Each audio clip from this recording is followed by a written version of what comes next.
On l'a découverte comme membre du groupe Thérapie Taxi. Désormais, elle prend seule le taxi du succès. Et sa musique sonne pour nous comme une thérapie. Bienvenue Adé.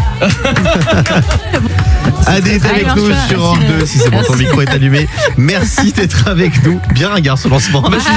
J'avoue que c'était super. Adé, qui est une grande artiste parolière et tout, tu lui mets ça direct pour le début, c'est compliqué. Hein. Non, c'était sympathique. Adé, ton album est alors, il est sorti le 23 septembre 2022. Ouais. Allez l'écouter, l'album est dingue. C'est vrai qu'on écoute ton tube Tout savoir sur Europe 2, mais il y a plein d'autres titres qui sont exceptionnels sur cet album. Et j'ai vu que tu l'avais enregistré aux États-Unis, Ouais. et pas dans n'importe quelle ville, à Nashville. Alors, c'est vrai que Nashville, Tennessee. Voilà, dans le Tennessee. C'est une ville assez inattendue quand même, parce qu'il y a beaucoup d'artistes qui partent à Los Angeles, à New York. Pourquoi avoir choisi Nashville? Parce que, tu vois, là, on entend derrière, dans Tout savoir, il y a du banjo, il y a des mandolines, moi je fais de l'harmonica, il y a plein d'instruments comme ça qui sont beaucoup utilisés dans la country au départ, et dans Ouais. le bluegrass, et moi j'adore, et j'avais envie d'avoir ces sonorités. Donc j'ai dit, on va aller voir les vrais, quoi, les vrais cowboys, on va aller à Nashville, quoi. Excellent. Et on m'a dit oui. Mais justement, et t'as fait un petit road movie d'ailleurs que je suis allé voir sur ta Ouais. chaîne YouTube, et tu t'es entouré de vrais musiciens de là-bas. T'as pas Ah juste ouais, fait ouais. un Ah oui, voyage du là-bas. coup, on a fait les trucs qu'on n'avait pas besoin de faire là-bas, genre les batteries, les basses, on les a faites à Bruxelles. Et ensuite, on est allé à Nashville pour prendre vraiment des vrais musiciens qui jouaient ces vrais instruments-là qu'on n'a pas trop en France, en fait, et avoir cette couleur-là très spécifique. Et après, on a fait un road trip, on s'est fait un peu kiffer.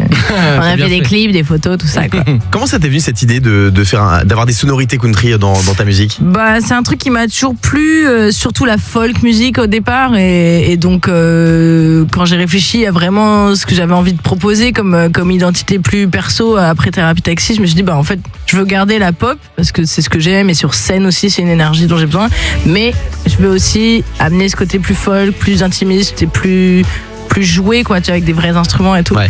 Et donc voilà. Alors c'est vrai qu'on s'en rend pas compte, mais aux États-Unis la country c'est énorme. Ah, C'est mais quasiment c'est- le genre numéro 1. C'est un truc de fou. Taylor Swift, c'est un énorme carton. C'est vrai qu'en France, on aime bien, mais ça cartonne un peu moins. Est-ce que tu t'es pas dit que c'était un pari risqué à un moment?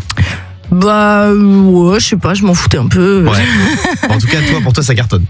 Bah oui, il se trouve que tout va bien, donc j'ai de la chance. Mais moi je suis contente, j'avais envie d'amener un truc un peu nouveau, donc s'il y a des gens à qui ça parle, après ça reste de la pop, tu vois. Mon Ouais. album c'est voulu, c'est pas un album 100% country. Je voulais surtout pas parodier quelque chose en fait, parce que c'était dangereux, quoi. Ça pouvait être très nul. Adé, je suis fan de ton tube Tout savoir. Tu vas nous l'interpréter en live ce Ouais. matin sur Europe 2. Adé en live, c'est tout de suite. Tu seras sur scène à l'Olympia à Paris le 29 novembre 2023. Tu seras aussi à la Cigale les 6 et 7 avril 2023. Puis dans tous les festivals cet été, le Printemps de Bourges, les Vieilles Charrues et les Francopholies de La Rochelle. Adé est en direct sur Europe 2. Le morning sans filtre jusqu'à 9h30 sur Europe 2.